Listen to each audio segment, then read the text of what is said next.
नमस्कार, विस्तार न्यूज देख रहे हैं आप। मैं हूं आपके साथ अंजलि और आज खास बातचीत करेंगे आपके इन्वेस्टमेंट प्लान से जुड़े तमाम सवालों पर। मेरे साथ है इन्वेस्टमेंट की दुनिया में पहचान रखने वाली मैनेजमेंट फर्म इक्वेशंस के सीईओ और फाउंडर कपिल होलकर जी। कपिल जी, सबसे पहले तो आपका बहुत बहुत स्वागत है। Thank you. तो हम इस एपिसोड में बातचीत करेंगे कि जो वादा पिछले एपिसोड में आपने मुझसे करवाया था दर्शकों को, किस तरीके से अगर हम हर महीने 5,000 रुपए भी इन्वेस्ट कर दें, बचा ले, तो अब 15 साल बाद जब देखेंगे तो हमारे अकाउंट में 50 लाख के करीब की राशि होगी। तो सरल भाषा में समझाइए, क्योंकि बड़ी बड़ी बातें तो मैंने भी दर्शकों से कर दी थी। बिल्कुल। देखिए, सेविंग्स या इन्वेस्टमेंट्स की हम जब बात करते हैं तो सबसे महत्वपूर्ण जो चीज़ होती है कि हमारे गोल क्या है। और हम यहाँ पे ये देखते हैं कि हम जो 5,000 रुपये महीना बचाने की बात कर रहे थे और वो कैसे 50 लाख रुपए उससे ज़्यादा हो सकते हैं, तो ये है केवल कंपाउंडिंग और डिसिप्लिन का खेल। ठीक है।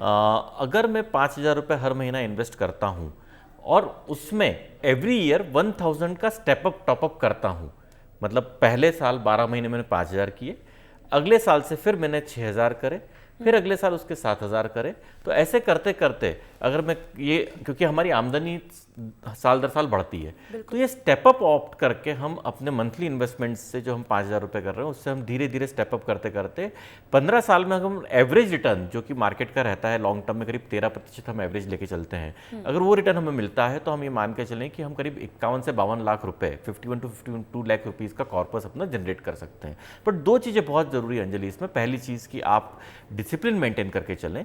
आपको हर माह इरिस्पेक्टिव ऑफ मार्केट वॉलिटिलिटी और जो नॉइज़ मार्केट का रहता है कि इकोनॉमी ख़राब हो रही, मार्केट में ये प्रॉब्लम है या कुछ और दूसरी प्रॉब्लम्स है, उनको सब नज़रअंदाज करते हुए आपको बस आपके ध्येय पे डटे रहना है और उस उद्देश्य को प्राप्त करने के लिए रेगुलरली डिसिप्लिन वे में इन्वेस्ट करना है। बिल्कुल, आप मार्केट की बात कर रहे हैं, क्योंकि देखिए ये जो पूरा सिस्टम चलता है बहुत ही डायनामिक होता है। एक्सटर्नल चीज़ें बहुत बदलाव करती रहती है, लेकिन तभी आपने जिक्र किया था एक सिस्टमैटिक इन्वेस्टमेंट प्लान का। आपने एसआईपी की बात की थी। एसआईपी को एज अ टूल एक आम आदमी कैसे इस्तेमाल कर सकता है, वो भी समझाइएगा।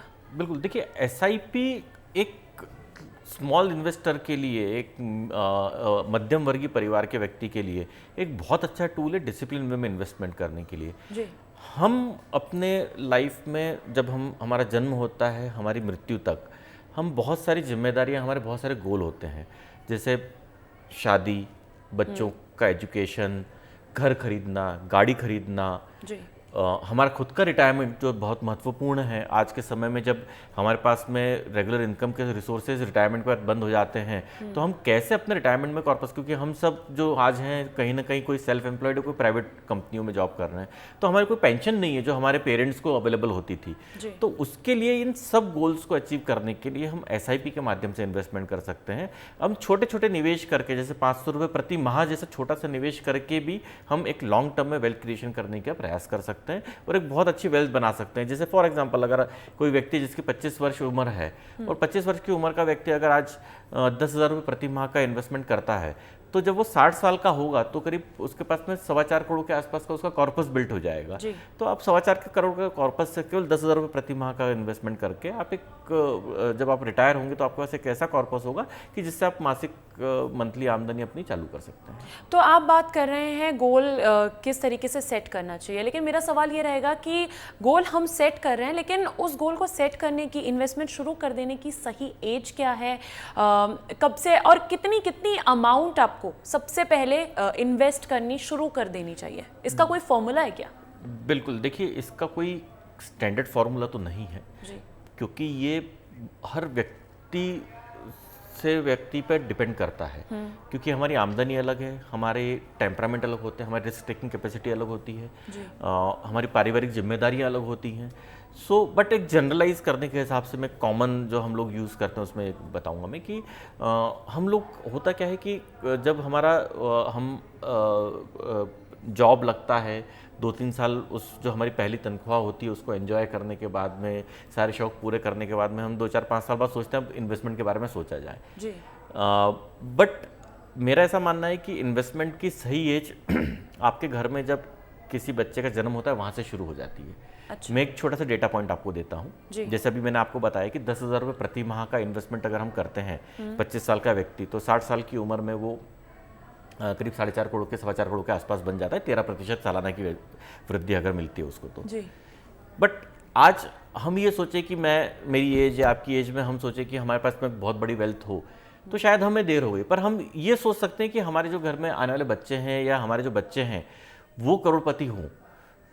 तो एक छोटा सा डेटा पॉइंट बताऊं, अगर आज आपके घर में कोई बच्चे का जन्म होता है और आज से आप उसके लिए प्रति माह 10,000 रुपये महीने की SIP चालू करते हैं और वो 13% की दर से बढ़ती है, आपको केवल ये करना है कि 25 से 30 वर्ष तक, जब तक आपका बच्चा स्वावलंबी नहीं होता, खुद अर्न करना चालू नहीं करता, तब तक आप उसको करते रहिए।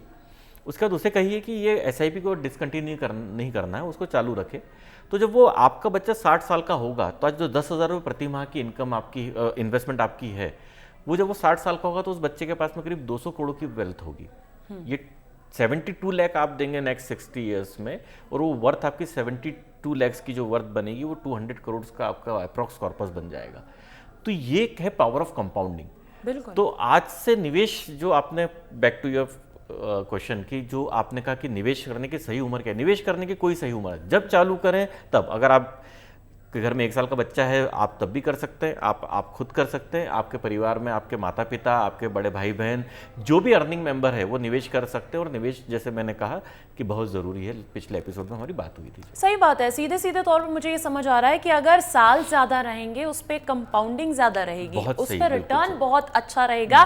तो कोई उम्र नहीं होती है, जितना जल्दी हो सके उतना जल्दी शुरू कर दीजिए। लेकिन हम देखते हैं कपिल जी कि आजकल का ज़माना बड़ा ऐसा हो गया है कि बहुत बिग फैट वेडिंग्स देखी जाती है। सबको चाहिए कि उनकी बेटी की, एक आम आदमी को भी चाहिए कि अगर उनके बच्चे की शादी है तो बहुत धूमधाम से हो। अगर अंबानी की शादी वैसी थी तो हम इतना तो कर ही सकते हैं, लेकिन क्या वो चीज़ नहीं कंसिडर करते हैं, वो ये है कि उनकी आमदनी इतनी नहीं है, लेकिन ख्वाहिशें बहुत बढ़ चढ़ कर बोल रही है। अब ऐसे में निवेश कैसे ज़रूरी हो जाता है? देखिए, सबसे पहली बात तो जो जिन लोगों को देख के हम इंस्पायर हो रहे हैं, या जिनको देख के हमने अपने परिवार में शादियाँ, महंगी शादियाँ जो हम आजकल कॉमनली देखने को मिलती कर रहे हैं, उनको एक बात समझना जरूरी है कि वो अपनी आमदनी का आधा प्रतिशत से लेके तो 1 या 2% केवल व्यवहारिक शादियों में या उसमें खर्चा करते हैं। एक कॉमन मैन, मिडिल क्लास आदमी, नौकरी पेशा आदमी जो है, वो अपनी आमदनी का 20 से 25% खर्चा कर देता है ऐसी शादियों में। तो आप में और उनमें पहली बात तो बहुत अंतर है। दूसरी चीज़ कि वो अगर आज खर्चा कर रहे हैं तो उन्होंने ऐसी जगह इन्वेस्टमेंट करके रखा है कि वो जो आज उन्होंने शादियों में खर्चा करा है वो उनका अगले कुछ वर्षों में वापस आ जाता है। बट आम आदमी ऐसा नहीं करता। आम आदमी अपनी पूरी जीवन भर की कमाई जो है, रिटायरमेंट हम देखते हैं कई बार तो रिटायरमेंट कॉर्पस का 20 से 25% पेरेंट्स अपने बेटा बेटी की शादी में खर्चा कर देते हैं जी। तो सबसे ज़्यादा ज़रूरी है कि अगर आप आज ऐसे उम्र के पे हैं जहाँ पे आपके बच्चों की अगले कुछ वर्षों में शादी होना है, 1-2 वर्षों में, तो खर्चा उतना ही करिए जितना आपका पॉकेट अलाउ करता है। उसके अलावा अगर आपको लगता है कि आपके बच्चे आज छोटे हैं, 2-4-5 साल के हैं, और आपको ऐसा लगता है कि मुझे भी ऐसी कोई अच्छी शादी करना है, क्योंकि होना भी चाहिए, ख्वाहिश है बच्चों को अच्छी शादी करना, तो आप उसके लिए आज से सिस्टमेटिक इन्वेस्टमेंट प्लान के थ्रू अपना गोल डिसाइड कर लीजिए। अगर आप सोचते हैं कि आज मुझे 50 लाख रुपए की शादी करना है प्रति माह की, तो आप आज से 10,000 रुपये या 12,000, 15,000 रुपये महीने की SIP चालू कर दीजिए, जिससे कि 15 साल बाद आपके पास में एक कॉर्पस होगा और आप उस कॉर्पस को यूज़ कर सकेंगे irrespective of your other assets. फिर आपको उस समय में प्रेशर क्रिएट नहीं होगा कि मैं कहाँ से लाऊं इतना पैसा। जैसे आप देख रहे हैं कि अभी गोल्ड के रेट एकदम तेज हो गए, तो गोल्ड में इतनी तेज होगी तो लोग अपना बजट कहाँ से खरीदेगा, डिस्टर्ब करते हैं, कहाँ से लाएगा इतना पैसा। और जैसा कि आपने बताया कि बड़े लोग भी करते हैं, बड़े लोग भी प्रॉपर इन्वेस्टमेंट करते हैं, तो हम जैसे मिडिल क्लास लोगों को तो शुरू कर ही देना चाहिए। लेकिन ऐसे में जब एक मिडिल क्लास व्यक्ति या एक ऐसा व्यक्ति जिसे इतनी नॉलेज नहीं है इन्वेस्टमेंट की चीज़ों को लेकर, जब वो जाता है इन्वेस्टमेंट करने के लिए, तो अक्सर फ्रॉड्स भी होते हुए देखे हैं। एक बहुत ही मशहूर फिल्म का डायलॉग है कि 150 दिन में पैसा डबल करके देंगे। अक्सर लोग ऐसी चीजों में भी फंस जाते हैं। एक सेफ इन्वेस्टमेंट प्लान कैसे चुन सकते हैं? देखिए, सबसे पहली बात तो जब हम इन्वेस्टमेंट्स की बात करते हैं तो सबसे पहले आपको समझना जरूरी है कि ओवरनाइट कहीं भी आप पैसा नहीं बना सकते। सही बात है। अगर आपको इन्वेस्टमेंट में एंटरटेनमेंट चाहिए तो आप गलत जगह हैं। लास्ट टाइम मैंने कहा था, investment is very boring process. यहाँ पे आपको लॉन्ग टर्म में ही वेल्थ क्रिएशन होगी। और कोई भी आपको अगर एवरेज 25-30% सालाना या 32-35% सालाना का रिटर्न दिखा रहा है या ऐसा प्रलोभन दे रहा है, तो मेरा मानना है कि वो आगे कुछ वर्षों में, कुछ समय बाद आपके लिए समस्याएं ही पैदा होंगी। क्योंकि एवरेज रिटर्न अगर हम देखें तो जीडीपी की ग्रोथ के हिसाब से आज समझें तो 12 से 15% average return equity asset class में इतने ही बनते हैं। इससे ज़्यादा के रिटर्न हमें लगता है कि कहीं ना कहीं प्रलोभन है। वो शॉर्ट टर्म में ज़रूर बन सकते हैं, पर लॉन्ग टर्म में आपको सस्टेनेबिलिटी नहीं रहेगी वहाँ पे। तो ज़रूरी ये है कि एक अच्छे कंसल्टेंट, एक अच्छे एडवाइज़र, एक अच्छे डिस्ट्रीब्यूटर से मिले, प्रोडक्ट को समझें, केवल रिटर्न चेज नहीं करें।